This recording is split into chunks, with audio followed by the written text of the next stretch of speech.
This is a wonderful evening because this is 2 meetings in a row where we had academically competent and really confident kids here. Young people, I'm sorry, not kids.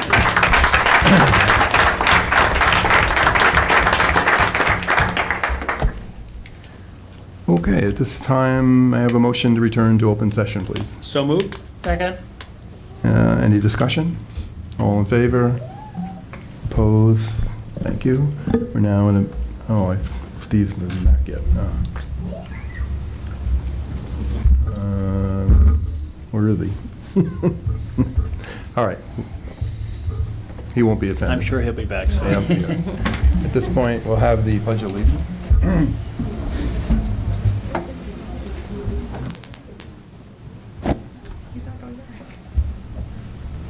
I pledge allegiance to the flag of the United States of America and to the republic for which it stands, one nation, under God, indivisible, with liberty and justice for all.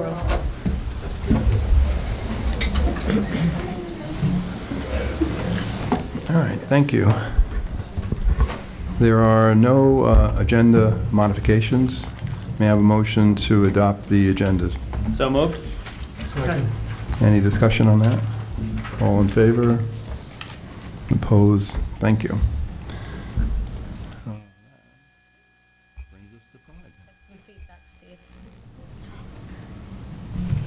Sorry. We are. Okay, what are we doing first? We're going to start, first of all, welcome. It is amazing to see everyone out this evening, not only the accomplished students, but the very proud parents. And I can't tell you how very, very proud we are of all of the students' accomplishments as well. At this time of the year, it's nice to pause and celebrate with our students, and really just to know that we're providing so many opportunities, as you'll see tonight, you know, from athletics to art to science. And while we'd like to recognize all our students, and we certainly celebrate all our students every day, there are plenty of opportunities for them to get competitive. And what you'll see tonight are those who entered competitions and achieved great success. So I'm going to ask Kim Neisel, our Director of Math and Science, to come up with Doug and I for the Science Awards. Science Fair Awards, STEM Awards. Hi, thank you. First, I just want to say quickly a public thank you to 3 of our FDR teachers that came to the science fair. Mr. Aaron Edwards, he brought 2 3D printers and a Vex robot. And Miss Colleen Bucci and Miss Jackie Smith, they worked the microscope stations. And I want to thank, we had about 30 FDR high school volunteers to help me run the stations this year. So 30 kids from the high school volunteering their time was pretty special. So we have a couple of winners tonight. Our 3rd place winner from the 5th grade category is not here tonight, Jacob Mulkins. We should congratulate him.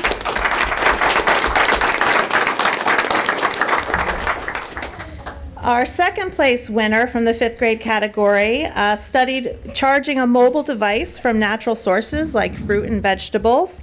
And he's here tonight. Congratulations, Isaiah Bell.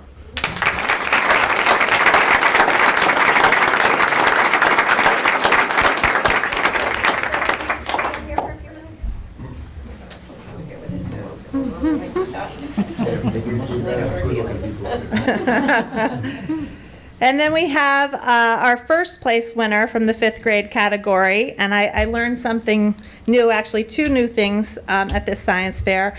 He studied the Mpemba effect, which asks whether hot water can freeze faster than cold water, and I guess it can under some circumstances.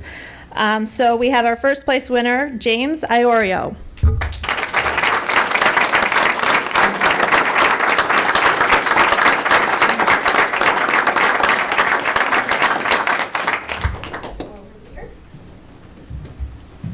And then from FDR in our high school category, and she studied whether music with a faster tempo will have the likelihood of having an earworm. And an earworm was the second thing that I learned, and that's when you kind of keep a catchy tune in your head and can't let it go and forget it. So our first place winner from FDR High School, and she's been here before, Miss Olivia Babcock.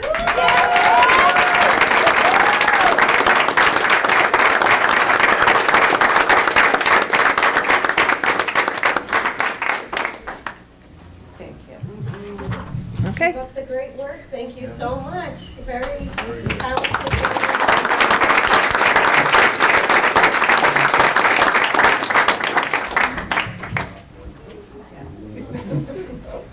Thank you.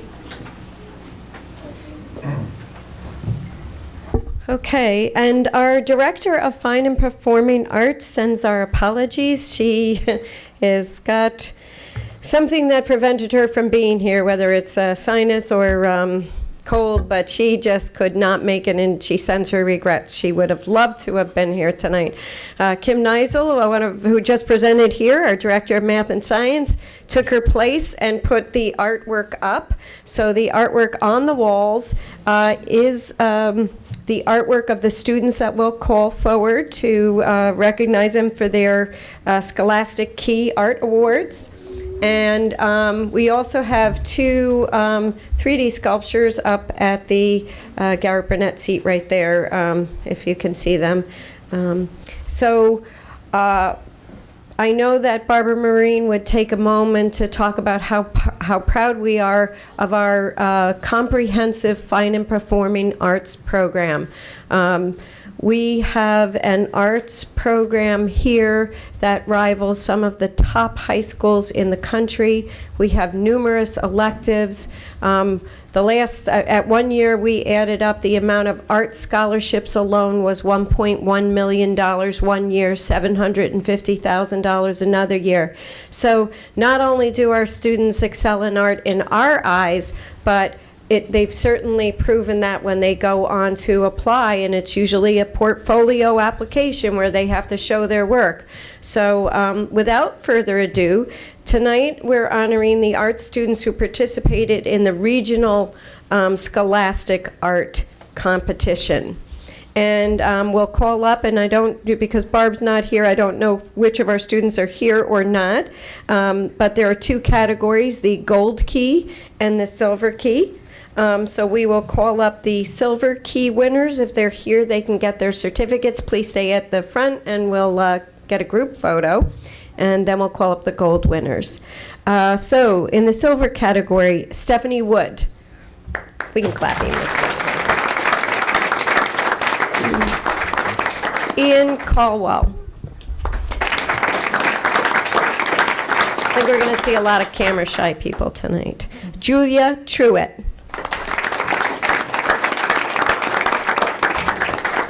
Lindsay Nazak.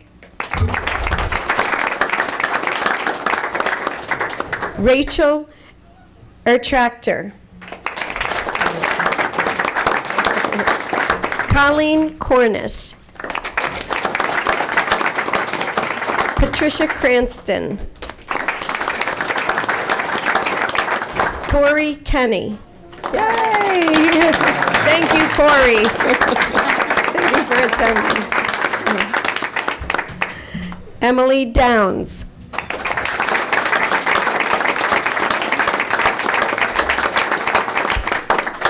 And Nicole Wheeler.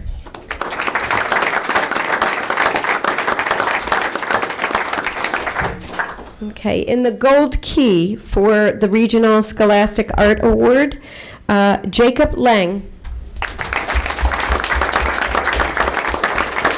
Isabella Bruno. Destiny Cooper. And Joshua Ackley. All right, we got two. Did we get? Okay, can you tell me who they are quickly? Ian and Colin. Right on cue, yes. Ian. Hi, thank you. Ian and Colleen. Okay, we called your name off. We're so happy you came. There you go. All right. Thank you. Okay, poise, smile.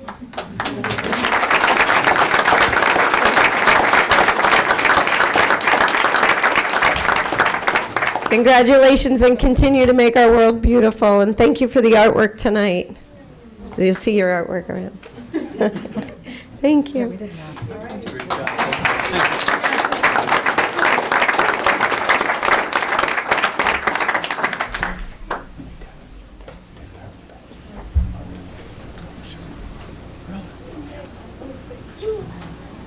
Okay. I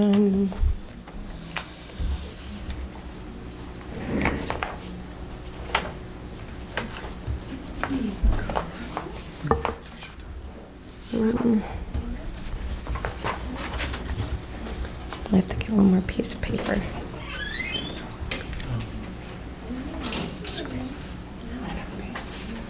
Go ahead, go.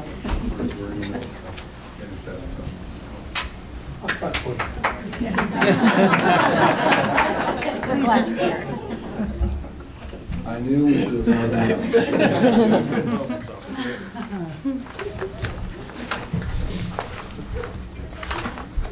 Sorry, I'm getting there.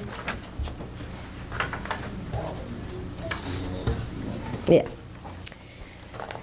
Okay, so we are here tonight. You'll see the lovely photo on the screen. Thank you for sitting for that, and thank you for sending that.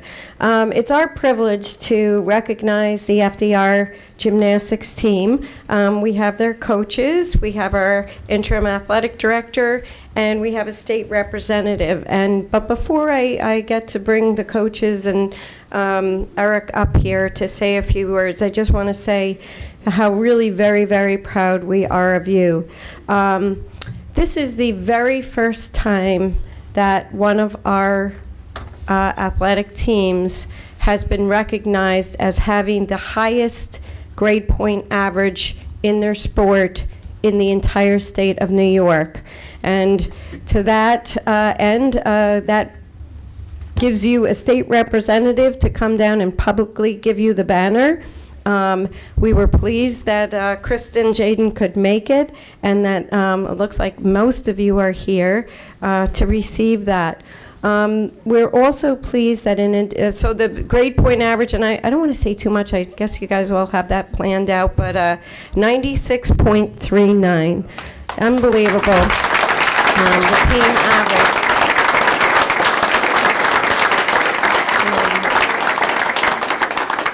Not only did the team achieve well academically for the first time in Long time. who knows if it ever happened again. We don't have any record saying that this has ever happened before. 4 of our gymnasts were qualified for the state gymnastics competition. So I'm just going to ask you to stand for 1 second. Allie Bertolozzi, Brianna Feminella, Shannon Kelly, and Olivia Tissot.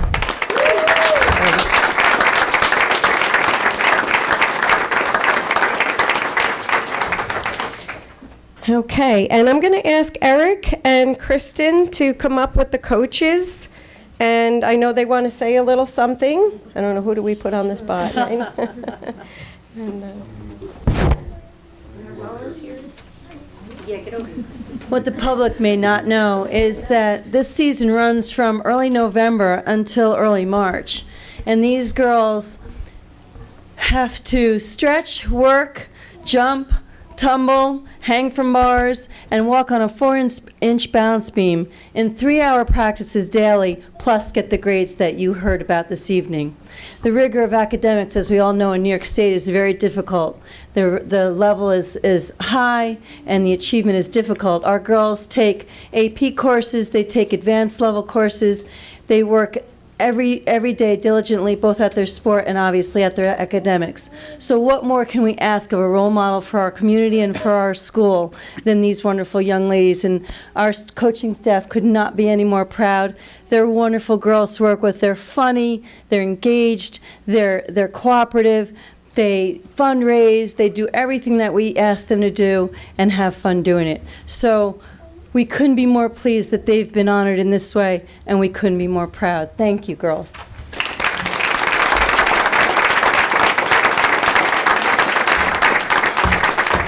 Good evening.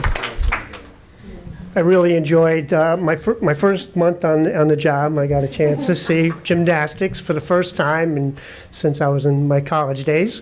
So that's a long, long time ago. But I really enjoyed watching the girls perform. I went to a few dual meets, and then I went on to the sectionals to see the girls qualify for the states. Athletics is just an extension of the classroom. What you learn in athletics will take you in life. You learn life lessons in athletics. And it's nice to win championships. It's nice to go to the states.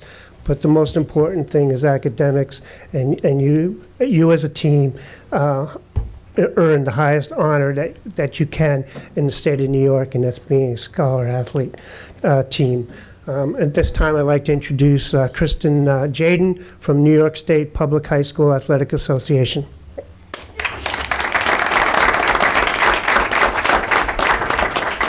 Good evening, everyone. I'm the Special Programs Coordinator at New York State Public High School Athletic Association. I'm absolutely honored to be here tonight. One of my most important jobs is the Scholar Athlete Program. It's really special for me to be here. I've only been on the job for about 8 months, so the fact that I get to do something like this is awesome. I always tell everyone in the office I have the best job. But just to give you a little bit of background about the Scholar Athlete Program, it's in its 25th year, and I was just talking with Eric that it is one of our best programs that we offer through the state.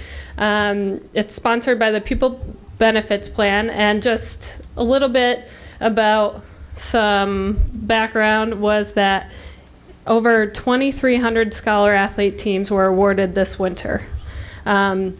The FDR gymnastics team was first out of the only 26 gymnastics teams in the state that received the Scholar Athlete Team Award, and first out of the over 100 gymnastics teams in the state with an average of 96.39.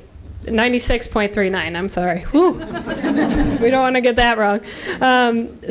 Even more impressive, there were 8 students on the team that earned at least a 94 or higher GPA. So just a little bit of round of applause for that. And I was once a student athlete. I could never do what you guys did. I was a basketball player. I would break my neck. I know the time and effort you put into this, and every day, the hard work that goes in. It's truly a testament to you all as student athletes. You are truly the definition of that, and moving on in your lives, whether you go on to do gymnastics in college or not, you again learn life lessons, and you should be very, very proud of yourselves. I also want to congratulate Athletic Director Eric Romanino, the coaches, Yvonne Coughlin and Donna Tiso. Did I pronounce those right? Yeah, good. Great. I also want to congratulate the school administration for their hard work in implementing the importance of academics in their sports programs. And I also, just finally, last but not least, congratulations to all the student athletes here. You worked so hard to produce these outstanding results, and us at the state level, New York State could not be more proud of the student athletes that you are, and thank you for letting me be a part of this. So at this time, we'd like to present the FDR gymnastics team with the Scholar Athlete State Champion banner.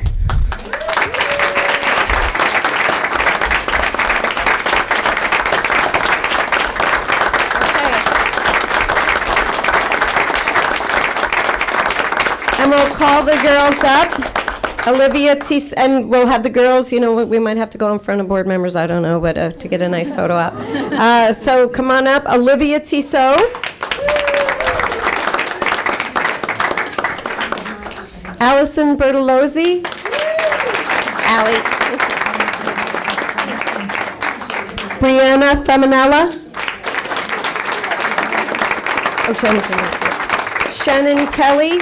Shannon, we recognize you for going to states earlier. Congratulations. Ariel Borchel.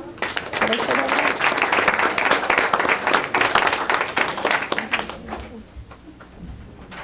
right? Like to, invite Mr. Party up here to come on up and be in the photo. Courtney Feminella. Yeah, throw it back. Nicole Filiberti.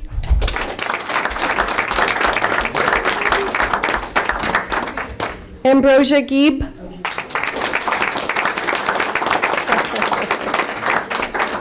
Kaylin Grant.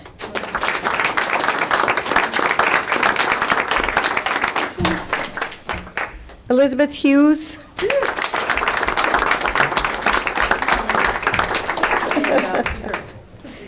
Kira Jure. Skylar Lefume.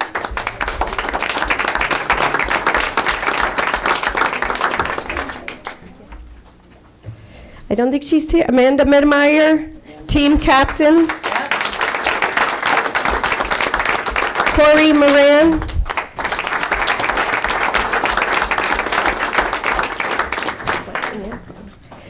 Clara Patton.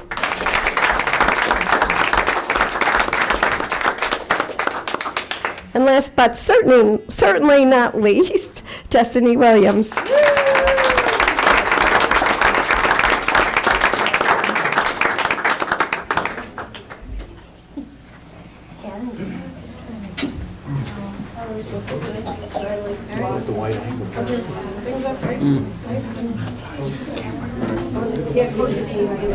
Donna, you gotta come in.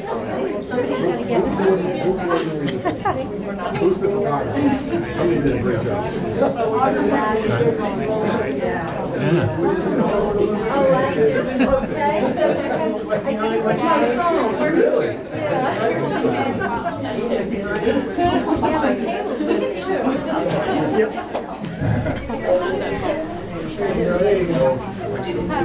Maybe sorry, just to the middle. There you go.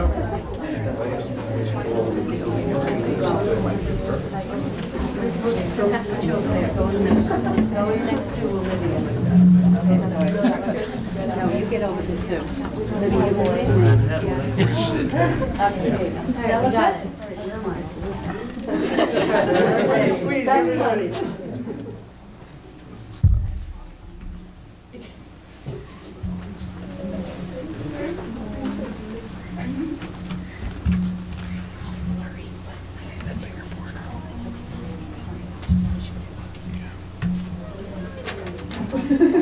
One more round of applause.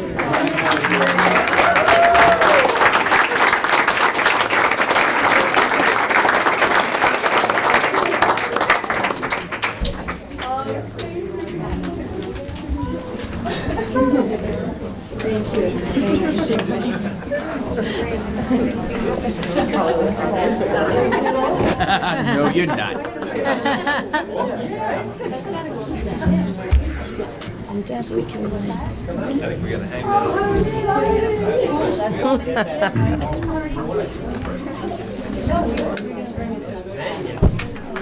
Okay. As we always do when we have students here, you're perfectly welcome to leave, go home, do your homework, do whatever you're going to do. Yeah. But thank you very much for coming. Thank you. Thank you. Thank you for the recognition. We appreciate it.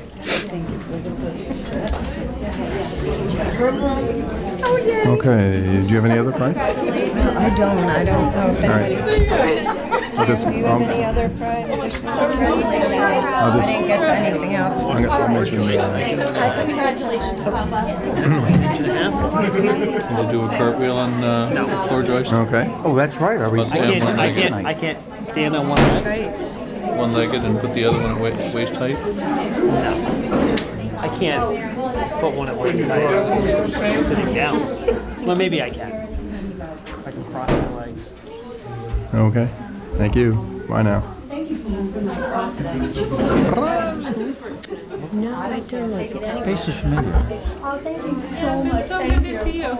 You do have the best job. Okay, I think we're almost.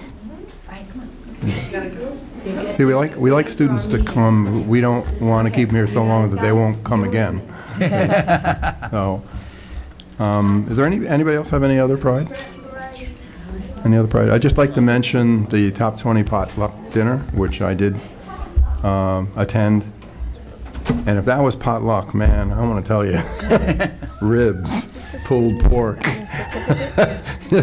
fried chicken. We had nice pasta salads. Oh, I don't know. Regular. So, we need somebody? A student Look at may her have move. come in that missed the ceremony, so if he came to get his certificate, I just want a courtesy. Oh, okay. Maybe, I don't know. Okay. That's all I wanted to mention. I think we mentioned later on that the Haviland musical is Friday, so Friday and Saturday. So, but I think I mentioned that in the upcoming events. That brings us down to superintendent's report. You got anything else? Yeah, a couple of things. There's a community open house scheduled for this Thursday. Basically, it's for anybody, parents and/or community members. We did a special send-out recruiting to realtors, town planning board, town board, the Chamber of Commerce, just a way for our community to maybe come and learn a little bit about the status of our buildings, any projects that are going on, our upcoming work with the building condition survey, which you'll hear about later, squeeze in a budget presentation and give them a brief overview of where we are with our coherence planning process. And that's Thursday night at FDR Auditorium at 6:30. It's on the end of the agenda. This Monday is the second FDR Relay for Life from 1 o'clock to 9 p.m. Walk-ins are welcome. And certainly if anybody wants to join a team, there's several. And it's posted on our website if you wanted to find out how to get involved. I also wanted to give a shout out to George Treadwell. As we explained pre-Crum Elbow Road closing, that we had over 106 routes that cross over that traffic every day. And with the exception of one phone call that came in quite a bit ahead of time to say, are you going to publish anything? Once we published the new routes and the new times, we received 0 phone calls. That meant that George and his team put together a schedule that was clear, concise, understandable, and minimal unknown impact. Now, is there an impact? Yes, but it's the unknown impact that we generally hear about. So the Crum Elbow closing is going to be with us for a while, and it was very successfully planned for and managed by our transportation department. And then last but not least, I have very sad news, again related to the Transportation Department. One of our 14-year bus drivers passed away this weekend, Tom Gavin, and we'd like to extend our condolences to Tom Gavin's family. As a bus driver of 14 years, it takes a very special person to do that, and again, our condolences on his passing. Okay. I don't know if it's later on, but isn't the art show also on Sunday? Oh, yes. This year, at the request of the art department, was to hold the district-wide arts festival on the same day as the relay. They approached us and said, if you're going to do the relay again, we think it would be a great idea to have the art show on the same day. That way, people who are driven to the relay can swing through the art show, and people who come to the art show can swing through the relay. The art students are going to be very much involved in the relay with face painting and some other contests, as well as the performing arts. The First Ladies will be singing the national anthem and some other performances. So a really nice combination of a community event to raise money for the American Cancer Society and an opportunity for, as you can see, our art students to share their work. So this Sunday, big day. That's it. You good? Yep. Okay. That brings us to the BOCES budget. Linda? Which is why we have our meeting on Tuesday. Right. By law, we have to, or regulation or something, we have to vote on the BOCES budget on a Tuesday. So instead of having two meetings, we collapsed our Thursday meeting. Right, exactly. Tonight is the night for all schools in Dutchess County to vote on the administrative portion of the BOCES budget. The BOCES administrative budget is actually in 3 parts, but the board can only vote on 2. That's the general administrative budget and the retirees benefits budget. The next slide shows the detail, but before I get to that, I'd first like to say the general administrative budget is non-contingent and the retiree benefits portion is contingent. That means if the budget doesn't pass by a majority vote of all the schools in Dutchess County, the general administrative budget must stay at the current year level or lower. However, the retiree benefits is contingent, so the increase will remain for that portion. This slide just shows the 3 parts of the BOCES administrative budget. The top part of the slide is the total BOCES budget. The board is voting tonight, as I just said, on the general administrative and the retiree benefits portion. The capital and rentals portion doesn't get voted on, but it is included in the overall administrative budget. On the second half, the bottom half of the slide is the budget that pertains to Hyde Park. So overall, you're voting on a budget of $4,389,498. Of that amount, $348,624 is our share. The overall increase to us is 1.57%, when the overall increase to the entire BOCES budget is 1.67%.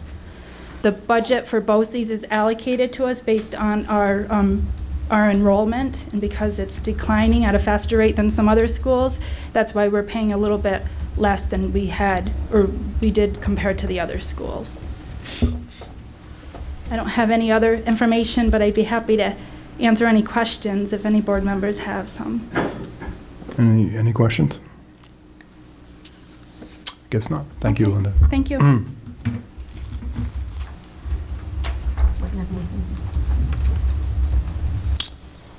Well, that brings us to the building condition survey. And Elliot Garcia.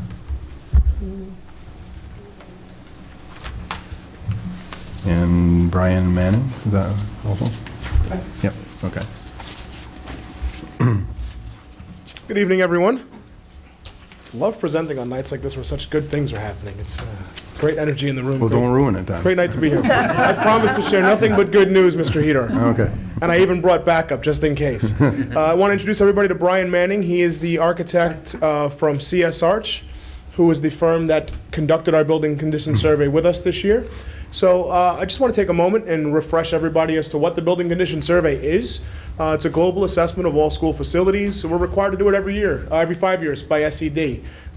Basically, the State Education Department wants to know every 5 years where we stand with our buildings. What do we need? As most of you know, most districts get aid on capital projects, and this is our way of letting the state know what we're looking at for the next 5 years so they can help plan their budgets as we plan ours. It helps us prioritize those capital projects and helps us plan for aging systems, as we all know, and I'll get to the more specific ages of our buildings, but we don't have a very young school district, and New York State as a whole doesn't have a very young school building system. So this planning process becomes crucial in the long term.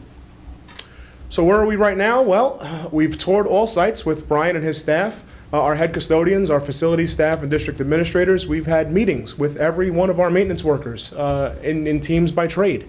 And we've reviewed our draft documents with Brian and his representatives from CS Arch, completing a financial analysis, going over pertinent historical and usage data of our buildings and building systems, and providing some specific cost estimations. I would like to turn it over to Brian to really speak to what those cost estimates are, how we came to them, and Brian's experience with Hyde Park and the BCS process. Right? Thank you. Pleased to be here tonight. Very happy to be working in Hyde Park. It's been nice working with Greer and Elliott and all the administrators and the staff here. We had a little fist fight in the office to see we'd be able to get to do this building condition survey because you have fine buildings, very, very historic buildings that are very nice. So architects like to be involved in things like that. So you have 3 WPA buildings, which are beautiful. They're more beautiful than any other WPA buildings, and we don't really know why, but it just turned out that way, I guess. But has nothing to do with Roosevelt living here. No, it had nothing at all. Yeah. So if you haven't been in the attics of these spaces, hook up with Elliott and go up there. The attics with the vaulted spaces and the copper ductwork is really something you got to see to believe. Really, really, really nice. You also have, in my opinion as an architect, a very fine architectural building for 1953, which is Ralph R. Smith. That is an architectural gem. And being more than 50 years old, it's also a historic building now, so it could be designated that way if you wanted to. Very nice building. So, as Elliott said, we toured all the buildings. One special thing we did here, which was Elliott's idea, we met with all the maintenance workers. We brought them in teams, and we went through their knowledge of what the buildings are. So we went with the plumbers, the electricians, the painters, everybody. And they brought their own knowledge of the buildings to the table, so that was very good. So thank you for that suggestion. How do we get to the next? I'll jump it for you. Okay. So the building condition survey, as we said, we go through the buildings, architects and engineers, and we look at all the various components of the building that the state has asked us to examine. Windows, doors, roofs, mechanical systems, plumbing, etc. Each building has a 42-page document now that details what we found. And I think Elliott did the math. That's over 300 pages of documents, which we're not going to bore you with. We're going to show you some highlights in a little while. If anybody wants to see it, it is available, but it's this thick. So. Yeah. So every 5 years we come through, and the state wants districts to do this so that you keep your buildings maintained, and so they have some grip on what it's going to cost them for the projects you're going to do over the next 5 years. So that's the reason they want you to do this. So one of the key things to it is anything that we find, the group, that needs to be replaced in the next 5 years, or we recommend it to be replaced, then we give a cost estimate to that. Things that are further out, we generally don't estimate them unless there's some reason to do that. So you're going to see a little bit later in our spreadsheets, we've estimated out all the things that in the survey need to be done in the next 5 years. Sometimes you'll have a roof that's perfectly fine, but there's a small part of that roof that is not fine. So then the whole roof is satisfactory, but you need to apply some money to that small piece of the roof too. So that's been taken care of in this report. And can you just explain the way that we estimate the costs, our construction costs? Oh yes, yeah. The costs we're going to show tonight are pure construction costs in today's market. That's how we estimate it. Then we use escalators to figure out what it's actually going to cost, because there's incidental costs involved with a project. Fees for architects, lawyers, engineers, construction managers, etc. There's escalation. Hopefully, the economy will get better. There'll be escalation when you're building something. You don't want that, really, but hopefully the economy will get better. So there's escalation in there. And then there's contingencies. Contingencies are for, usually use 10% for that. That's for the small things that we didn't see that we're eventually going to see, like the asbestos behind the wall or the whatever it is that comes up. So the numbers we're going to show you are construction only, and we would normally add 35 to 40% to that number in a school construction project. So, Okay. Start with FDR.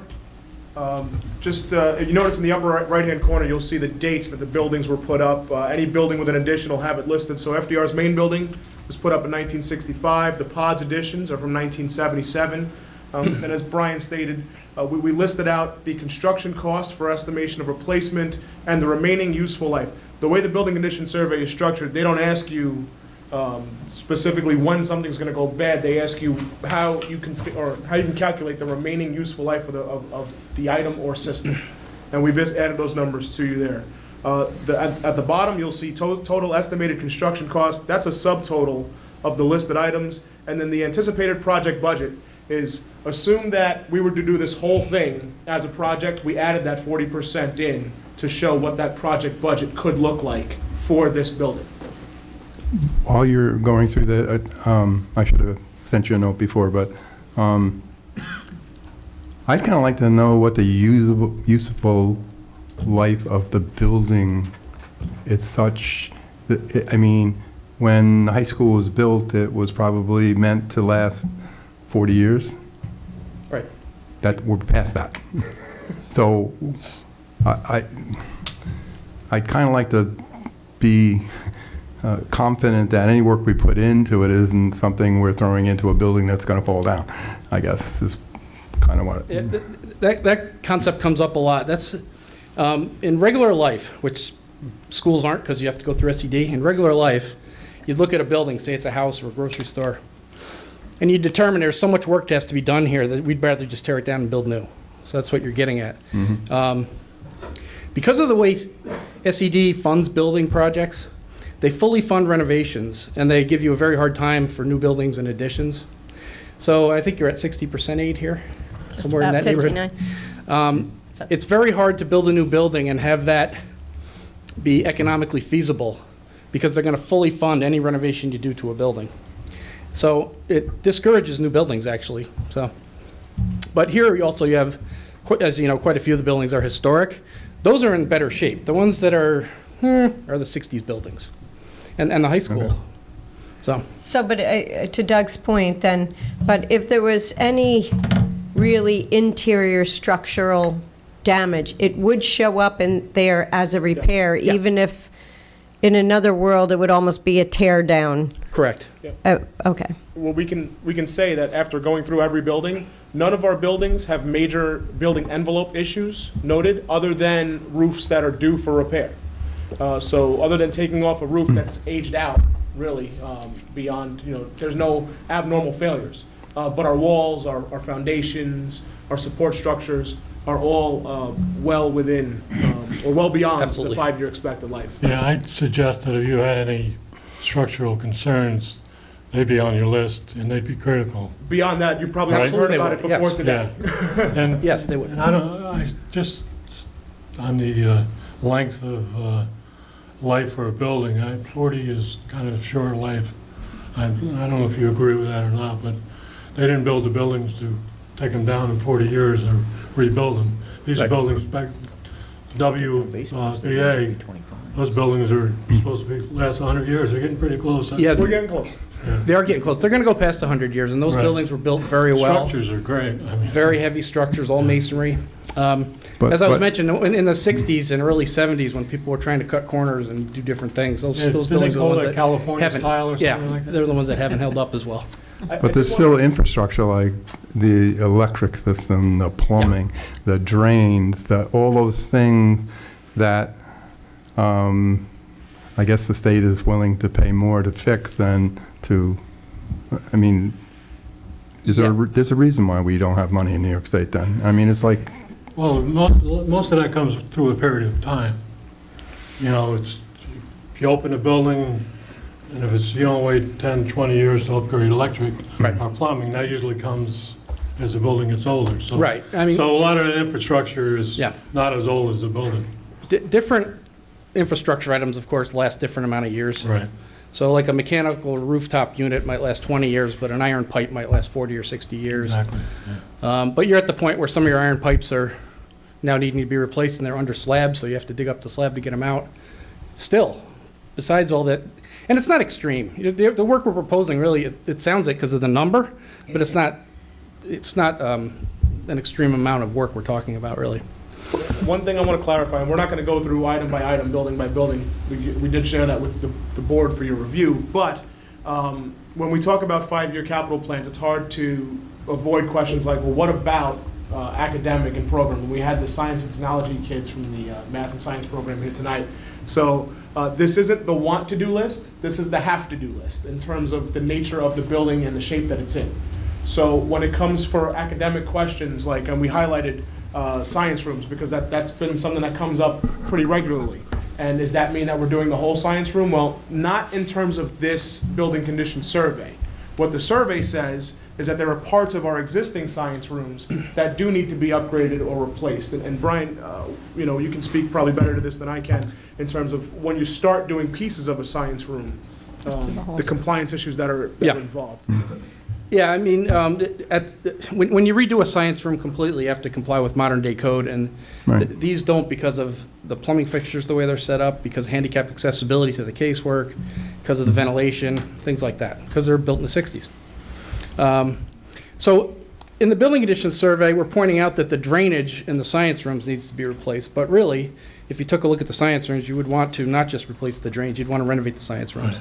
And what Elliot's pointing out is that cost is not included in this, because that's... Can I just say something about science rooms? Yeah. Because, quite frankly, I don't think they're worth fixing. I think I would rather, Greer and I have talked about make one of the pods a science wing and redo it correctly, rather than pour money in.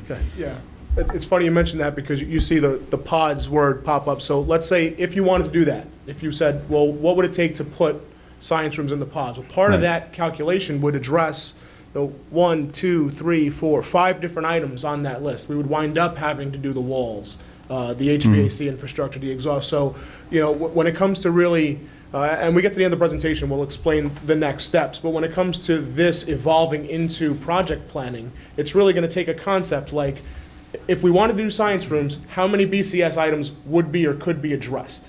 And that particular project could address 7 BCS items at Roosevelt High School and help us plan that way. So we're marrying the need to the want. I just wanted to make sure, in case we go in a direction like that, and I'm not saying we are, but should we, that some of this work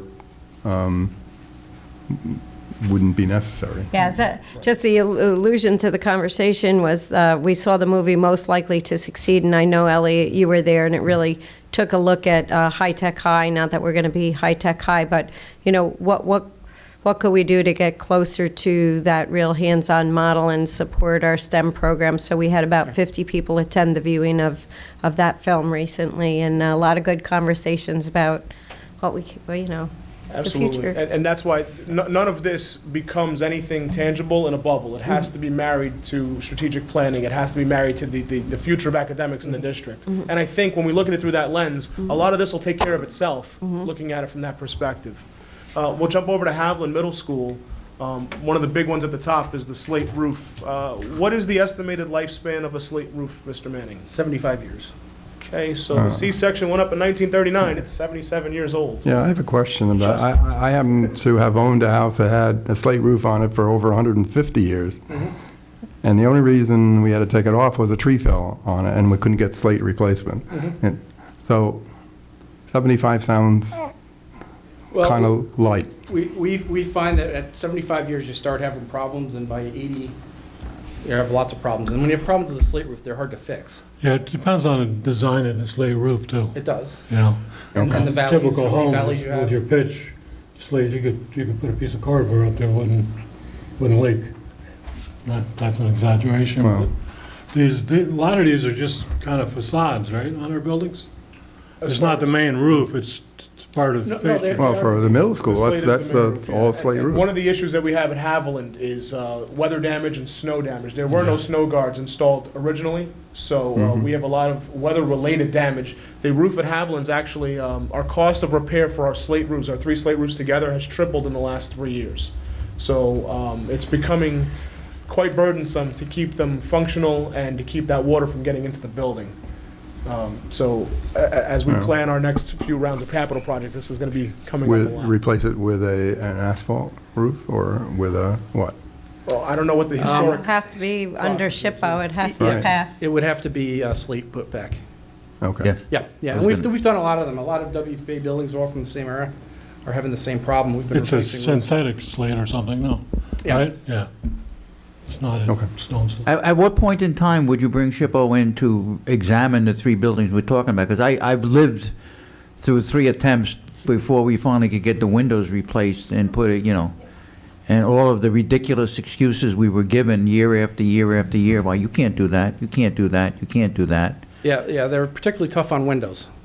They want true divided lights, they want single pane glass, everything. Yeah, They're- very efficient they're- single pane glass. Yeah, crazy, isn't it? Yeah, and they'll let you put a storm window on the inside, so you can't see it from the outside. That would be nice too, right? Anything would have been nice. Yeah. So if we go with a roof project and we're replacing it with slate, they're going to be fine with that. And to answer your question, when they would review it is when we send it into SED for review, we also send it to SHPO, and they have 30 days to comment on the project. So that'll be down the road. But if we have any issue that we think might be an issue, we go to them and just have a quick meeting and talk about it. I think the only word they know is a 3-letter word, ugh. So you have experience with them, eh? Yes. Yes. Okay. So I guess this is an open forum, the way it worked out. So we can ask questions, right? Sure. Continue to, rather. ADA issues, I don't see any on your list that stands out. We have a couple, we'll get to those. There's a couple, but, Yep. so there's no extreme out there No, sir. that you guys No. found? The only ADA issues you'll see, and I mean, there's nothing real. Yeah, I saw a couple right in there. here. And those are end-of-life chair lifts. That's what would Okay. qualify. Our buildings are ADA compliant currently in terms of access and egress. The only places that we have issues are at Netherwood, HPE, and we did the one at Ralph R. Smith. So I think that's it as Violet. far as. No? Violet has access through the rear of the building. So everything else is currently functional. We have end-of-life wheelchair lifts, which again, they work, but to responsibly plan, we have to figure that in the next 5 years, we're gonna have to replace them with a more modern unit. Well, they had, staying with that, with lifts and accessibility, when ADA first came into play, it was all about elevators. Chairlifts didn't qualify, if you remember, Yeah. when it first came out. So now you're saying they do qualify. Because some of these buildings have 4 or 5 levels. Yeah. It would be 3 elevators or The something. only naturally compliant building we have is North Park Elementary. It's all Yeah. one level. That's because it's new. It's also the newest building. Yeah. Yep. And here's North Park. The ADA playground equipment is listed for North Park, but the building itself is compliant. We have a couple of wells and septic systems that are listed for replacement. The slate roof at Violet Avenue, HVAC equipment, again, due to the age of the building, it's 1939 unit ventilators, so they'd be due for upgrade and replacement in the next 5 years. We've talked about that when we talked about the controls project and the overall need for HVAC work in the district, so none of that's surprising. But back to Haviland? Haviland? Sure. Okay, just want to make sure it wasn't on there. What's that? The ventilators. That's the only building where it's not included, Okay. because we've put enough money into the heating system there. Hopefully this Exactly. summer we won't have to talk about it anymore. Define useful life, how do you get to what the useful life is of a piece of equipment or lockers? Well, there are standards for mechanical equipment and piping. Mechanicals, I can et understand cetera. that. Lockers, it's just a visual thing. You look at them. Usually the lockers that are older are heavy gauge and they do last a long time, but if the doors are falling off and they're all dented and peeled, then they're beyond their useful life. Yeah, and For something like a And locker. the spaces aren't designed for today's needs. Correct. When we replace lockers now, we put a locker that a laptop will fit into. All right, things like So that. that's what kids want, so. At Roosevelt specifically, it became a matter of quantity of malfunctioning lockers versus the student population numbers, so. You know, we know what happens in locker rooms. And not just those, but in the hallways as well. I know that, but Okay, going through, Netherwood, the well and the septic system, the chairlifts we spoke about, playground equipment. We have two separate playgrounds at Netherwood. One is much older than the other, so an outdoor site work playground project could either condense them to one larger playground or bring it all up to code compliance and age-appropriate equipment. There's bathroom renovations throughout this, and we spoke about that at the last board meeting, so I really don't want to get too deep into that. But really nothing else surprising on the list. We've got a couple of septic tanks in this building that could use replacement. The slate roof at Hyde Park Elementary also, same with the HVAC equipment. And the fire alarm panel at the transportation bus garage could use an upgrade. But that's pretty much the story. In all, our total estimated construction costs, pure construction costs, are $24 million. Adding in the 40% that Brian spoke about, if we were to do this entire BCS as one comprehensive project, we'd be looking at a $34 million project. I always like to end these presentations with some statistics, so I'll share with you. Our youngest building, once again, North Park Elementary, is 49 years old. Our oldest, the WPA buildings, are 77 years old. Based on the survey responses for the National Center of Education Statistics Condition of American Public Schools from 2012-13, 53% of public schools need to spend money on repairs just to get them into good overall condition. And the average amount per school was $4.5 million. If you add that up, we're in bounds with that estimation, with the national average. And our buildings are actually older than the national average. So all in all, we're in pretty good shape. And just some additional statistics, I always like to remind people that the condition of our buildings does, in fact, go hand in hand with the performance of our students. Per the United States Environmental Protection Agency, schools without a major maintenance backlog have a higher daily average attendance by an average of 4 to 5 students per 1,000, and a lower annual dropout rate by 10 to 13 students per 1,000. Test scores can also increase as building conditions improve by 3 to 17%, obviously, but dependent on the type of work and the type of testing. If Mr. Party was here, I'd quote him and say that his mantra at Roosevelt High School is to graduate more students, and anything that I can do, that we can do to take care of our facilities, to make our children want to come to school and do and perform better, it's not just our responsibility, but it's an honor to do so. so that 33 million is for this list, up to 5 years useful life. Right, yes, sir. So I mean, if you put all that other stuff there, then you have magic numbers. After that. One of the other questions I have at Haviland, you've got over $1 million to replace the septic system with 3 years useful life. That's kind of critical to me. I mean, you can't wait 2 years from now and design something and get it done in 3 years. Is it going to fail in 3 years? Septic systems are one of those things where when they go bad, it gets really bad. Yeah. Because of the age of it. Right. I can understand that, but Well, the current one is original. We have two systems, remember. Which one? The one in the front? Well, this speaks to both together. Okay. This Haviland campus, we call it, was Right. built as two different buildings. So Right. there's a lot of duplicate systems, and the septic is included. And the A section septic is tied in one direction, and the C section goes in the other direction. yeah, but to run the whole building, you have to live with both. Well, correct. We Yeah. wouldn't do one without the other, and they're only 20 Exactly. years apart in age. I'm just wondering, I think that should be your number one priority, actually, because of design and time and all that, and failure is not good. Failure on lockers don't work fine. Well, again, when it comes to prioritizing this is really just the raw data. So we wanted to present to the board what we found and what we know, so that the board and our administration as a whole can make an informed decision. Yeah. Our next step, my next step is to update this, send it to SED. It's all electronic now, so we're going to import it into the portal. As far as what we do with this information, that's going to be up to the board and the superintendent's cabinet and the administration to work on it. I mean, we're going to look to marry this with our strategic planning process. Work with Linda to make sure we can do things financially and what's feasible. And our financial advisors, because as you know, from when we got together in December to keep our debt service as even as possible, so that as we're borrowing money for future projects, our debt service remains even, so we don't take those big dips and peaks. So How come they keep extending the time, submittal time? It's June now. They do it, every 5 years we do this, and every 5 years they tell us it's got to be done by January. And they move it to Exactly, June. yeah. And it's because they don't have their computer system up and working in time. Every time.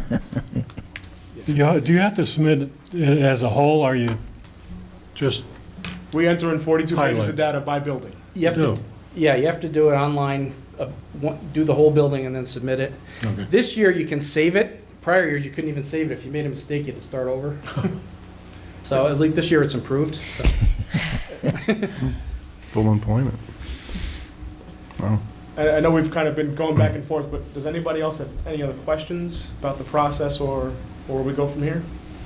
Just a quick question, and it's not one I expect you have an answer to, but catching up on my newspapers in the last couple of days because I've been out of town, I see that there's a proposal, a law being written and considered at the federal government level, identifying and recognizing the fact that the status of our schools throughout the nation, and a proposal to enter into a multi-billion-dollar program to not only upgrade the schools, but also to bring them in line with the green concept of renewable items and units and CO2 emissions and all that other stuff, you know.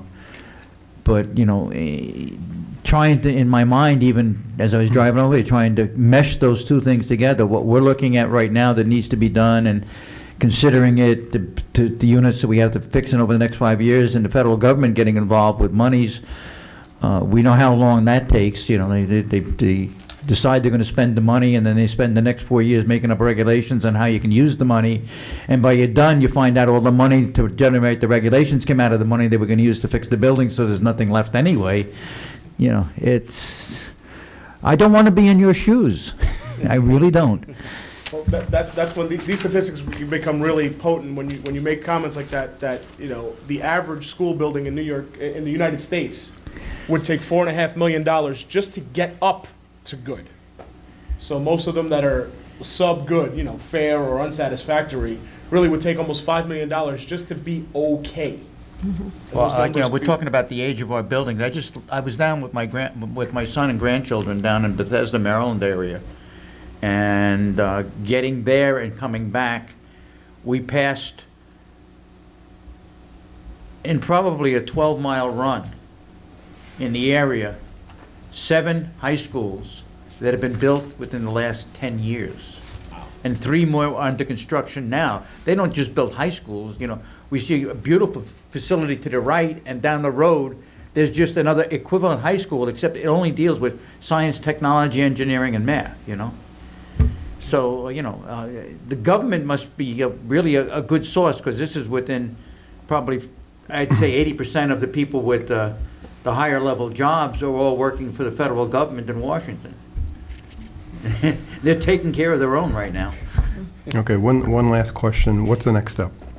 Well, the next step is we're going to present this same PowerPoint on Thursday at the community open house. I know Dr. Reich's going to speak to the strategic planning process and those academic initiatives. Really, this is just a piece of that greater puzzle. We want to marry this to what the DLT is working on to really come up with a plan where we address these items on the way to getting us to where we need to be as far as the DLT's long-term vision for the district.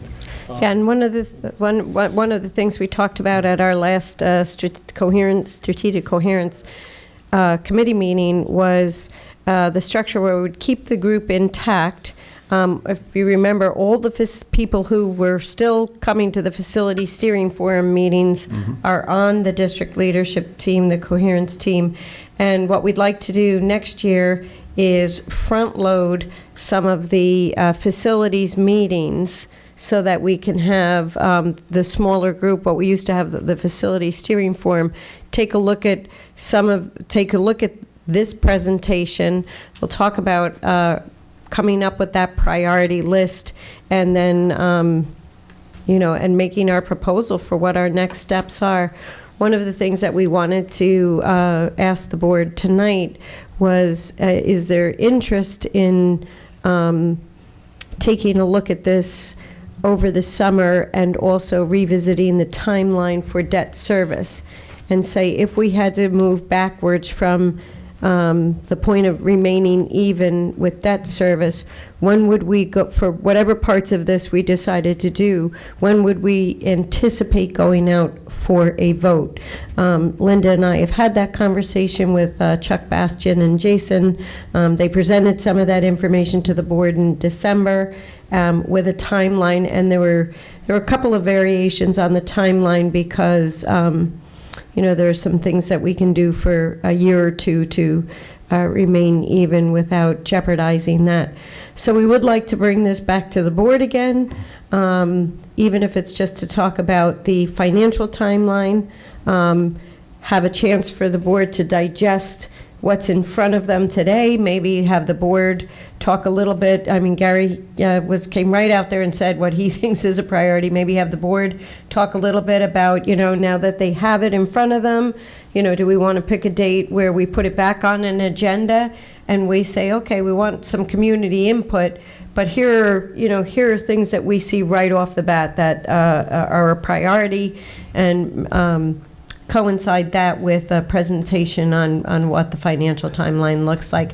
You really need to look at the financial piece and then the submission and SED approval piece, and then what is a good date for a vote. Typically, school districts don't want to have the capital project vote on the same night as the board vote, the annual budget vote. So then you're always talking generally a capital project vote. The typical ones are December or September. So we kind of like to talk about financial timeline, planning timeline, and maybe hear some of your priorities, then bring it to the a larger facilities group, have some input there. So that's the game plan, but we didn't write it down. We wanted tonight to be the springboard and have the board members have the first stab at the conversation.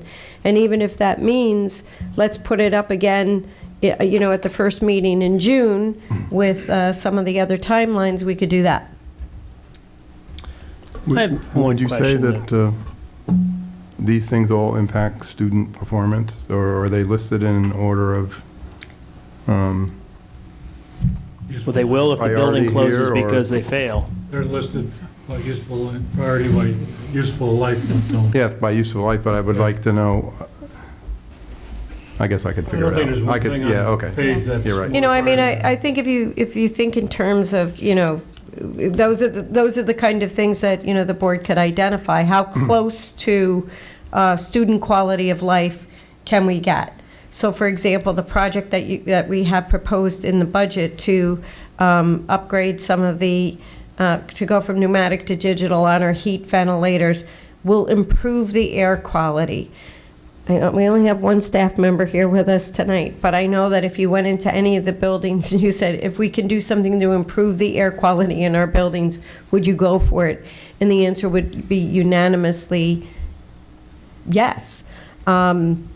Does a science lab, well, first of all, for the public, the viewing public, you'd really have to get a visual on what our science labs look like. But if I'm interested in science, and I walk into what we currently have, I may become less interested in science because I don't have access to the tools in the environment that promote scientific inquiry. So that is a lens that we can look at. Yeah, but you do have to, for an upgrade like that, which I totally agree on, you have to put a number next to it too, though. You can't just Absolutely. say, we're gonna take this pot and do a new science wing, will you vote for it? You gotta put a magic number there. It doesn't have to, at least a range number anyway. Yeah, You can do. I think then, I think once we get through the prioritization, both as a board and a community, that's when the real numbers start to hit. Because, as they said, they don't report on whether or not you need a new science lab. They know that the guts inside the science lab and the ventilation needs to be. So that would be an additional layer that isn't in the BCS. So once we prioritize what the next capital project is, then we start to put the real numbers down, Gary.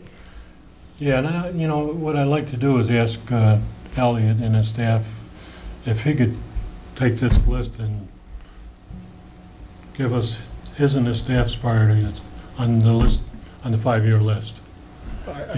We certainly could do that. I think there's two different kind of items on this list. For example, the Haviland roof, yeah, that's not really classroom oriented, but if it fails and I have to close down a half a dozen rooms, Yeah, and well, it you're takes a the while. one and your staff are the ones that Right. have that background to do that. So. Well, and that's why a lot of these ratings are put together by my staff's feedback, my analysis, and Brian's professional opinion. That's where we came to with these numbers, and that's why you have some items are 2 years, some items are 5 years. Now, in fairness, I want to remind the board that we are going into this summer to complete a project that we went out to referendum on 2 years ago. And currently, with the state education's backlog, it takes about 2 years to get into a project from conception and referendum to execution and completion. So you're not going to see anything with less than a 2-year rating on this list because it's not realistic. I can't tell the board that any of this needs to happen next year and realistically expect you to believe that it can happen next year. But we are asking the public to vote on $2 million capital fund. For a capital reserve fund to put towards any one of these items. Towards any one of them. So if the public votes that in. But they would still have to vote to approve the project. Right, They would still have to go to SED for You have to put a approval. project on, I understand that. Correct. So we're still, even with the capital reserve, we would still be roughly 2 years from completion of any capital work Yeah, right but that now. would give you a little better time for It would particular give projects. us money, but it may not give us a whole lot of time because SED's backlog is currently 44 weeks for review. So when you figure out that it takes us roughly 3 months to put a referendum together, and then another 8 to 9 months for SED to get through the review process, and then we go out and put it out to bid and schedule, we're a year and a half from starting a project and probably 2 years from being able to say that we could comfortably finish it. Right. I have one question that I'd like to pose. So there's approximately $34 million worth of cost construction that you're projecting that suggests that needs to be done in the next 5 years. What's the dollar value of the construction that we've performed in the last 5 years? I can't speak to 5 years. We have done, by the end of this summer, we'll have completed 15 million in 3 years. Okay. In just over 3.5 years. And that's the boiler project, the track and field renovation, and the Haviland heating project. Okay. So in my time with the district, that's roughly 15 million. And, the Haviland project, I wasn't around for the boiler conception, so I can't speak to what was or was not included. Yeah. But I know that the last 3 million was a real reactive, oh my God, the system's failing, we need to do this right now. And I'd like to not see us ever do that again, at least while I'm here. So, What did we have? So did that include the parking at Haviland? Was that in that project was 15 done million? before I got here. So, no, I Before- don't think, it may have been part of that bond, but it wasn't part of that project. The point that I'm trying to make. I see what. $34 million is a lot of Money. construction Right. for this district who has, if we scratched out 20 million in the last 5 years, and probably the 5 years prior to that was probably far less than that, we've got quite a trajectory to try to get to the point where we're going to be able to do $34 million. I mean, that is a very serious investment in Yeah. our infrastructure. It's But a hard- 5 years before that, we had a 24 It's a very million. hard sell to the Yeah. public, too. Yeah. Yeah. If you were putting additions on buildings, then it would be an easier sale. But, Yeah. I mean, infrastructure in the existing buildings, how much money is... Yeah. What was the Well, 24, as- what was the 24 million, Doug? What was that? Back when we- Restorations. Restoration, when we did, restored the historic buildings, Okay. all those windows, the SHPO stuff, Okay. elevators. That's my elevators. point, is, I mean, Yeah. that's a very aggressive amount of construction Yeah. for the school district And I- and for the taxpayers. So I think we Absolutely. have to be real conscious of that. Absolutely, and I think that's where that financial timeline comes into play. First of all, just a reminder, we're at 59% eligible for aid, so cut it in half and then some. So, the ticket to the taxpayers is not 39, it's, less than that. But And then, But to be realistic, we've always talked about back, we're looking to phase in the capital project as the previous capital project phases out. And again, we were getting the same kind of relief in terms of building aid and stuff like that. So we got to make sure we're looking at those things. And I think we would, in all honesty, I'd like to go back over the last 3 major capital bond, what was done, how much did it cost, how much aid we got, what was the impact. Because those we can more directly speak to of the impact on the taxpayers in the area, and maybe project based on those 3 projects what the impact might be down the line, because we're still in a very iffy situation with the makeup of the district, the makeup of the community, and the ability to carry. I truly don't believe that right now, unless things change dramatically, we can carry the kind of financial drain we put on prior groups, which were much more financially capable of handling it, and yet balked at it. If I can make one comment about that, Dan, I think you're absolutely right. There's 2 things in play that really, the numbers can be a little bit misleading. And that's, when we spoke about, if I jump back to Roosevelt High School, if you look at everything that has the word pods in it, sometimes the whole is less than the sum of the parts in terms of these are all isolated projects. But if you did them all together, if you had one crew come in and do all the demolition in one shot, it can really help you save costs when you do things as comprehensive projects rather than this one and then this one. And then, there's a lot of cost to mobilization and breakdown and review that can be bundled in a greater project where you're saving on a gross level because you're putting these things together. The other thing to consider is that given SED's current backlog, we can realistically maybe schedule 2 big capital projects out of this list. The controls project that we're doing is a great example of what can we do to preserve something that may be approaching the end of its useful life in order to delay that end of useful life. So in examining these items as we start putting together projects to bundle them, we can look at some stopgap measures that we can maybe do to extend the life of some of these systems or equipment so that we can take them off the list or put them off to the next 5-year plan. Yeah, but the thing I like about the controls project, we're moving into an existing control system that has a future. Yes. We don't want to, put in a control system we can do now because we can do it now, and invest that money only to come back 5 years from now and say, well, now that we have an opportunity to sit back and look at the whole job, this is what we really should be doing. And somebody knows, oh yeah, the first thing you're doing is taking out those $2 million of controls we put in because they're not functional with the new units. And what are we going to do with that? We can get 4 cents on the dollar? That's we don't want to do double thing. work at any point of this. Exactly.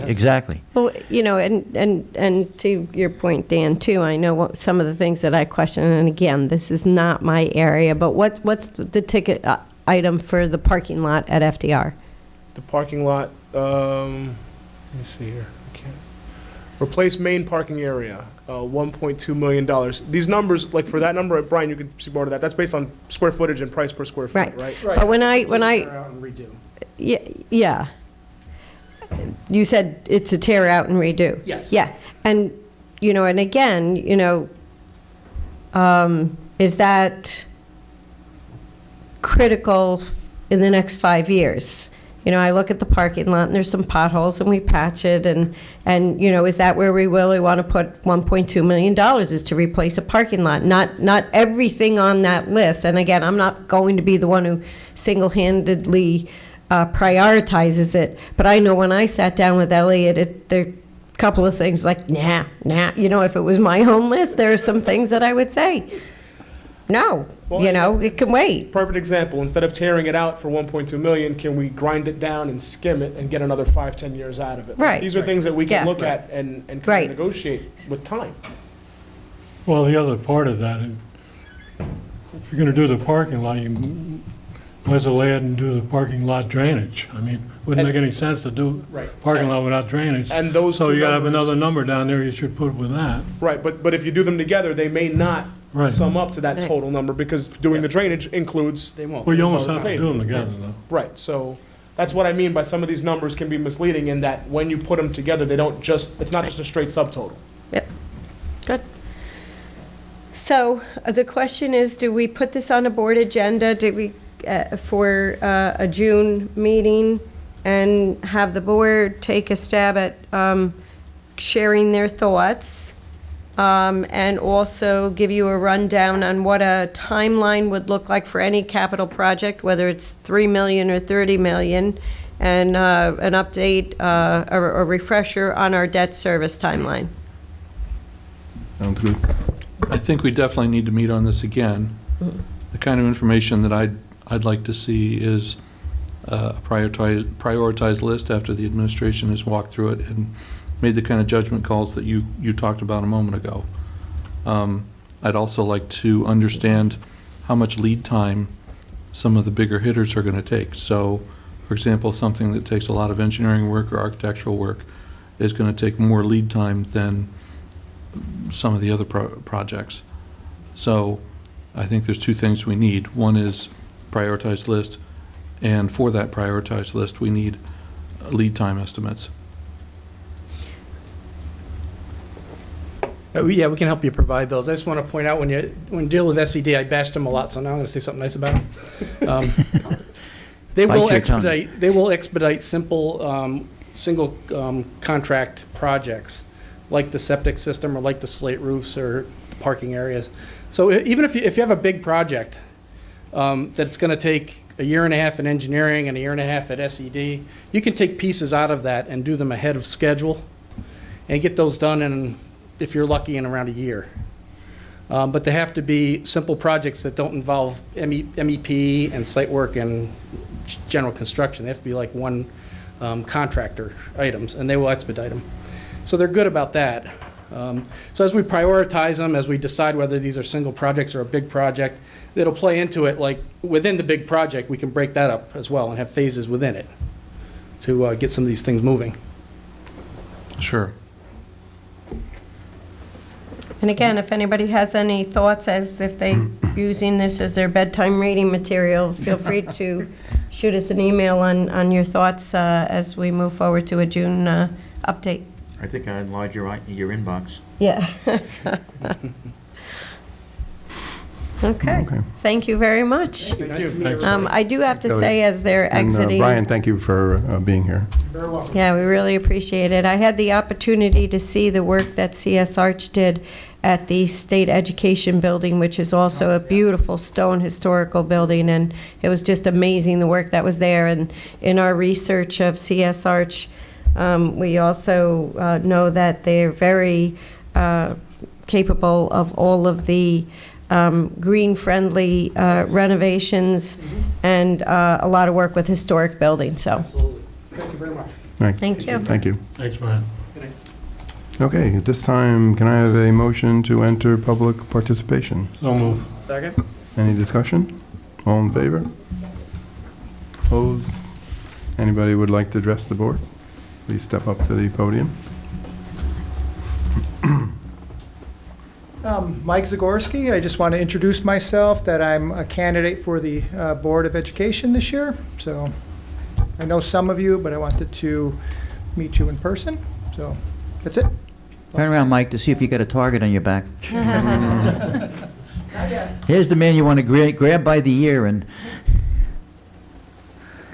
Would anybody else? Mr. Hughes, you're the only one left. Okay. I have a motion to So moved. exit Second. public participation. We have a motion and a second. Any discussion? All those in favor? Sorry. God, I almost made it. Anyone to comment? I will just make one comment. I think for over a year I've been asking Mike to run for the board. And when we got down to the last week and there was only one packet having been submitted, I looked him up at the health club and said, please run. I think he'd make a good board. I know I'm probably not supposed to say that, but I appreciate the fact that he stepped up when we needed. And then 2 days later, 2 more people signed up and got their packets in. So it's a 4-person race for 3 seats. I think it's the first time that's happened in quite a number of years. So, yeah, the last time was, was it 4? Oh, yes, yeah, last time was with Gary, right? Okay. And We have any update from the coherence planning? Yes, we met on April 19th. That was not part of the original plan, but at our last meeting in February, by consensus of the Strategic Coherence Planning team, we recognized that we wanted to see a more concrete timeline of the who, what, when, where, and how. And we also wanted a visual of the work that we've done. Jonathan had about 60 PowerPoint slides, and you can't show 60 PowerPoint slides. Is it 6 slides, 6 bullets? So in between, we took a stab at narrowing down the slides that we would select to give a visual portrayal of what the committee had done, and then also put a concrete timeline as to, what's going to happen on our teacher training days. How many times are we going to communicate with the public and have open forums in the fall? And so we accomplished all that. Perhaps because it was an additional final meeting, we had not a huge turnout from the committee members, but we also definitely didn't have the parent reps at that meeting. So we just completed today. Thanks, Deb, for all your help. We put together a whole package and a 2-page letter to provide a summary for the parent members. That'll be going out this week. And then we'll share that with the greater group, just to kind of let them know what we were looking at and what we finalized as a group at the last meeting. And what our structure will be like. I hinted at it earlier that the whole team continues. It has to continue to get the work done. We recognize that it's also time to have the breakout into the facilities groups to look at exactly what we're talking about tonight. We have a number of reps on the technology committee on the strategic coherence planning team, so they can report out as a subgroup on the technology. So we'll have the whole group meet on a number of times next year. The facilities breakout group, the technology group will start reporting, and then, there was one more thing. And then the staff still needs to meet, because although we say that in our timeline that you'll see when we present to the board that on teacher training day we'll have work done on critical thinking, well, we have to identify, who the presenters are going to be and secure them, and all that work has to happen. And when we plan teacher training days and superintendent conference days, they're like planning mini weddings for 500 people. So there's an awful lot of internal work that needs to continue to realize the goals. But the entire team was present for setting the goals. We plan to present to the Board of Education the Strategic Coherence Plan on May 26th. Okay. Jeff, you got it? I would like to, our superintendent did a really good job on getting parents from every school on the list to come. And I am disappointed that we didn't get enough parents there to finalize this. We have a policy of parent involvement in which we push our administration to have parents sign off on our joint decision-making. And it's really, we put a real strain on our administration by the parents not coming. I know Greer would want to present this case a little earlier, but without the parents there, we're pushing it back. So I really like to encourage the parents that are on this team, when they get their packets, to comment, approve, disapprove, but give some kind of feedback to the administration so they can show that we, the parents that are out there, approve of the direction that the district is going. Thank you, Jeff. All right. Okay, we have discussion item on the lever voting machines. As you know, we're now using the, we call them electronic optical scan ones. And I am assuming this is a discussion of what we're doing with the old ones? Okay. There's been a couple of suggestions, put some at the high school and use them for student votes, like for, class president and that kind of stuff.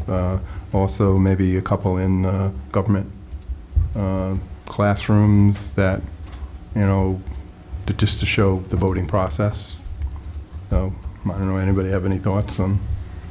Do we have any information from, the administration at the high school or student government at the high school as to whether they would want these? Because frankly, I see them as a burden. You gotta find some place to store it, you gotta maintain them, you gotta roll them out, you gotta prepare them, you gotta have somebody who knows how to operate them. Seems to me that the majority of the voting activity that would be done at the high school, middle school, elementary school would be much simpler just by providing paper ballots. Or cell phones. Okay. Or online surveys or any number of ways that Is there wouldn't any, inflict the- how about for historical purposes, to keep one around, or any? I like the idea of donating one to a museum. I want them off our property and off our rolls. Any other Put thought? them on a surplus list? Do we have to put them on a surplus list? No. Yeah. I think we spent like $25 a piece for them? 50? Okay. Yeah, you know what? Yeah.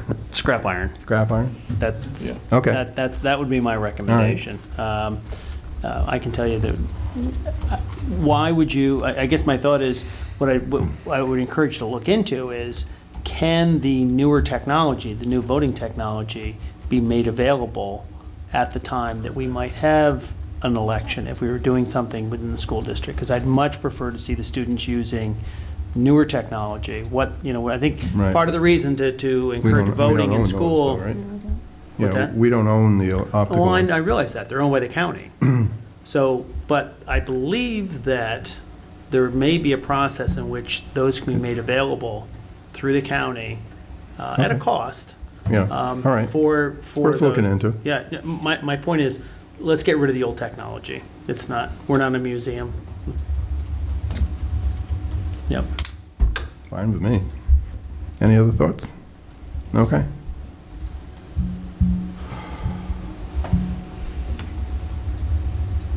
So like, save one for future performance of The Wizard of Oz or something?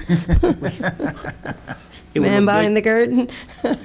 Want it in your garage? No. Okay. Oh, I thought, It'll look nice down in your basement. Yeah, I you don't put one go in your down there, shop. Gary. Put one in your shop. Nope. It's a second floor. I'm not taking it up Oh, there. okay. All right. Okay, that brings us to the consent agenda.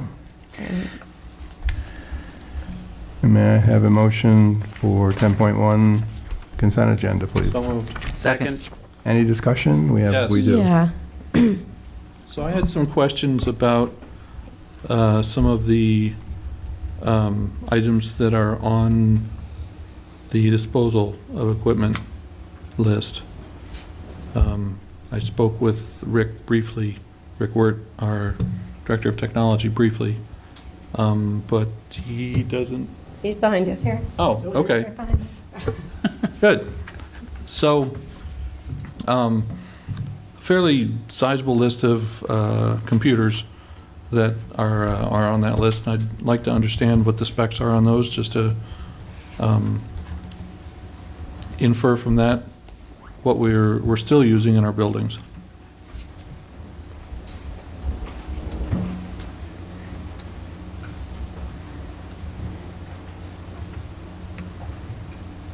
Good evening, everybody.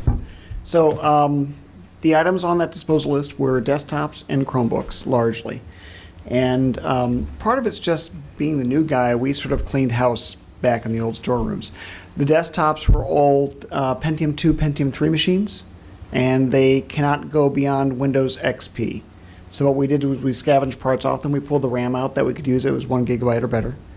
The rest of the machines, honestly, there was nothing left to most of them. They were either parts that had been cannibalized out of them, or they really were just past their usefulness. So the desktops went onto a pallet for the recycling company, and the recycling company will pick them up once the disposal is approved.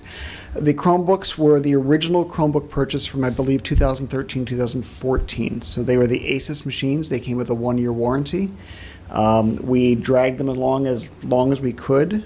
There's not really a common failure element to those. A lot of it was motherboards, batteries, trackpads, keyboards, screens, the computer. And it wasn't one consistent piece that was breaking down on all of them. I don't really have a percentage of how many of them died at this point. I'm still trying to work out the inventory piece to the tech department.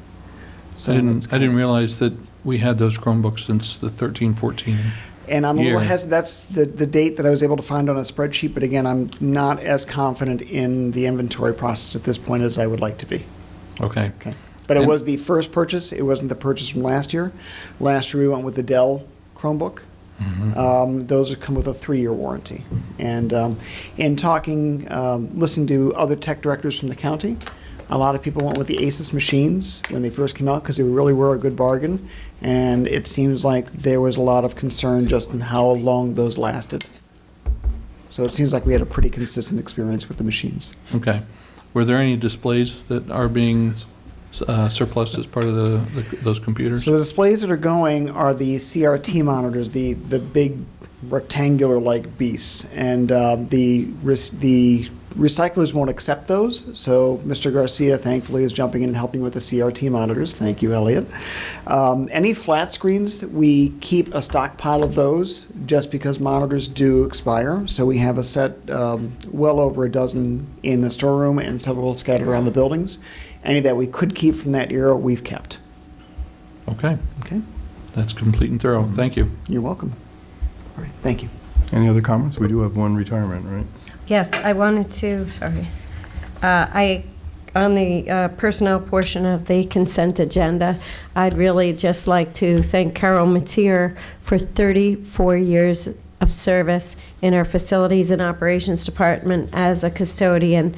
If you had the good fortune of knowing Carol, you would have a smile on your face. She had a smile on her face All the every time. single time Yep. you met her. You just felt good about being in the building.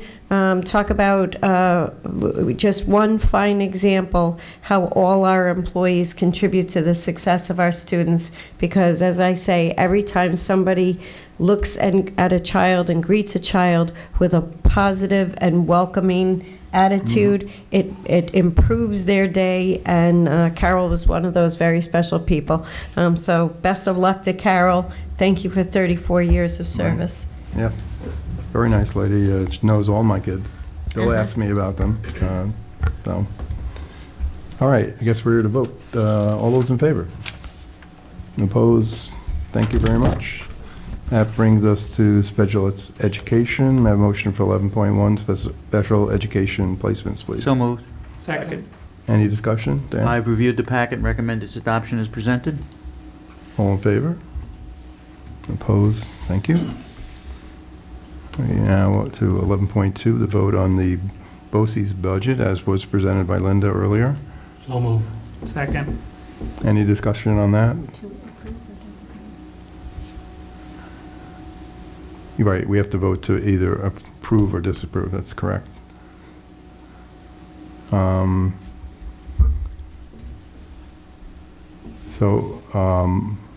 would like to approve it, but that's just me. Does anybody want to make a motion to approve the budget? I make a motion to approve the budget. Second. Any discussion on that? All in favor? Thank you. Takes care of that one.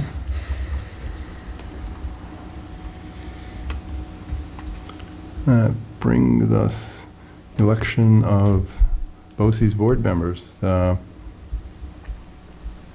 What's my take on this is anybody who wants to do that, and there's only 2 of them running, let them do it. And there's two vacancies, correct? Yeah. I think my personal thing is Mr. Coates, who's president of the Poughkeepsie School Board, is interested in higher office, and I think this is a step for him, and it would be good for him to do that, so I'm okay with it. Well, do we cast one We have vote to or cast a two? vote for each, if we're going to cast, we can have a motion to cast one vote for each candidate, I guess, that save time. I move that we cast a vote for each candidate on the ballot. Second. Any discussion on that? All in favor? Thank you very much. I have a motion for 11.4 is the capital project change order, one of the nice ones where we're actually getting money back. So moved. Second. Any discussion on that? I'll always accept $13,381 Yeah. for the district. All in favor? Opposed? Thank you.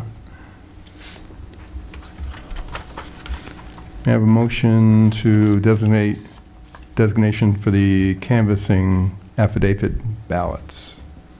So moved. Any discussion on that one? All in favor?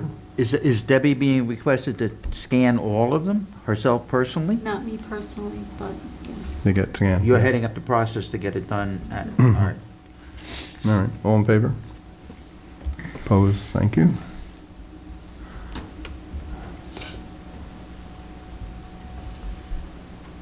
May I have a motion for 11.6, flexible benefit plan services, as noted in the agenda? So moved. Second. Any discussion on that? All in favor?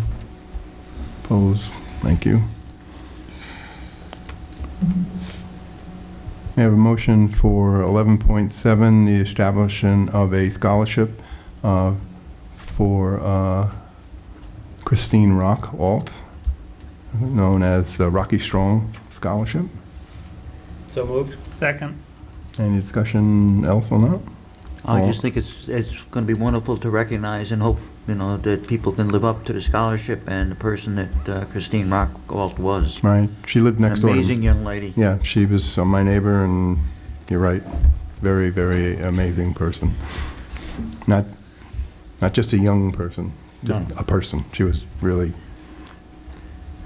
Okay, we voted on that, right? Yep. Now we have a motion to appoint election officials. So moved. Second. We didn't vote. Oh, we didn't Oh, we vote? I thought we voted. No. No, okay. May, go back to that one. All those in favor? Sorry. Opposed? No. Her father's going to yell at me now.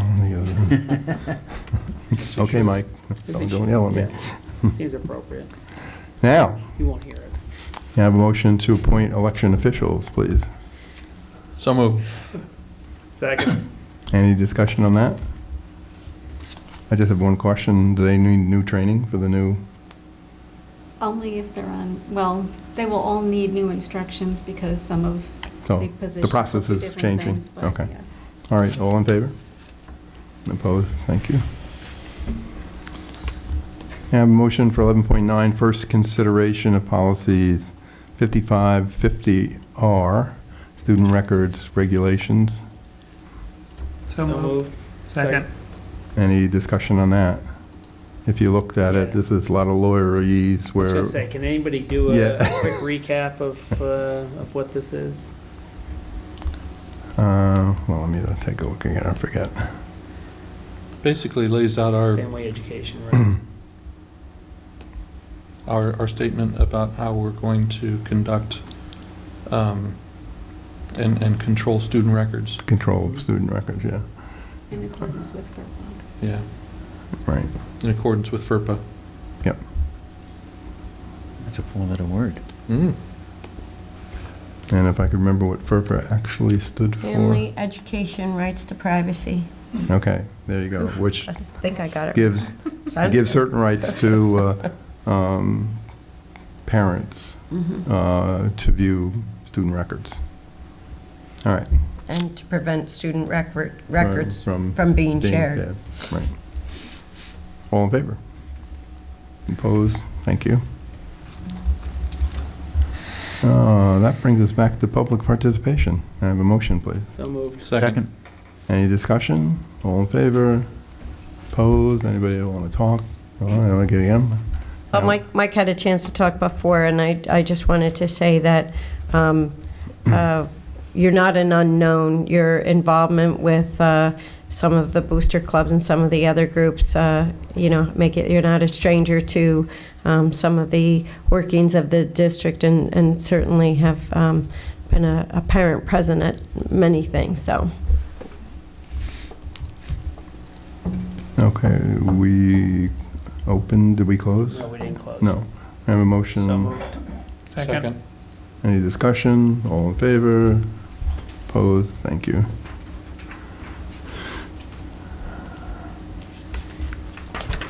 That brings us to other matters, which are on not that I know of. Any subcommittee reports? I know the tech committee met. Yeah, the tech committee had an all-day meeting last week. We got a lot done. I think we came to, if not conclusions, then certainly provide a lot of input and discussion so that conclusions can be drawn, so that the next time we get together, I think we're really just going to review what the administration does, and then refine that and basically state whether or not we as a committee agreed on it. This is in reference to one-on-one computing and...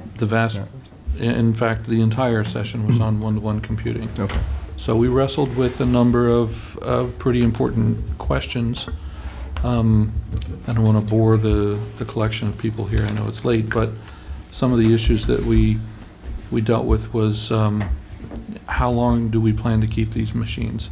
How do we plan to maintain them? Right. What happens when they've reached end of life? Can the kids decorate them? If they can, what are the limitations? If they can't, what's the penalties? What's the acceptable use on these things, both in school and out of school? Okay. A lot of... Not easy. Yeah, a lot of discussion. Full day meetings instead of an hour after school. Another question that got a lot of discussion was whether the cameras were going to be enabled, which was actually a bit of a surprise that it got that much discussion. And that is a complicated issue, but now I'm getting into too much detail. It was a long day, but I think it really accelerated our work and is going to help ensure that we're ready when the rollout happens next fall. Any other meetings? I don't think there were, right? Okay, upcoming meetings.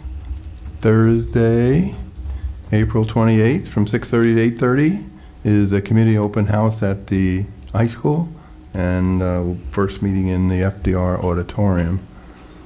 Tuesday, May 10th, 7 p.m. is a budget hearing, followed by the Board of Ed meeting.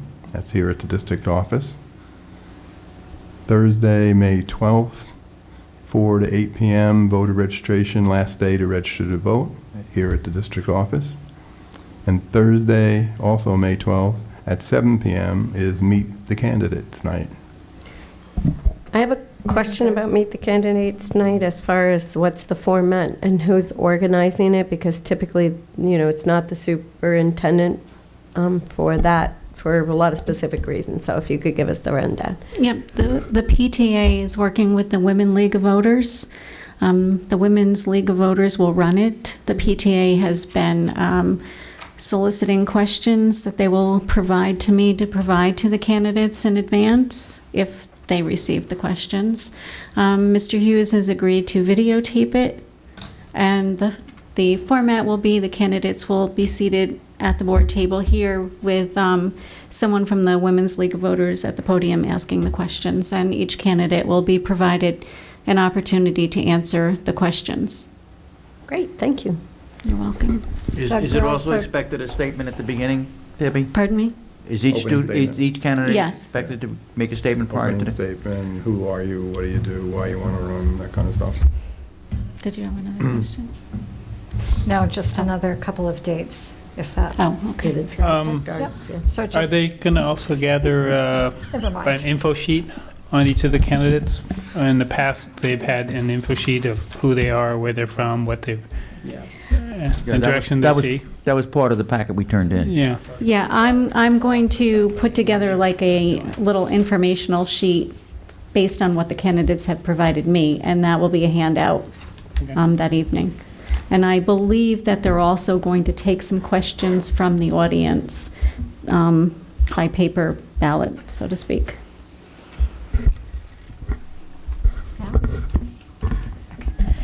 Just coming back to upcoming meetings, the Technology Committee is actually meeting twice next week.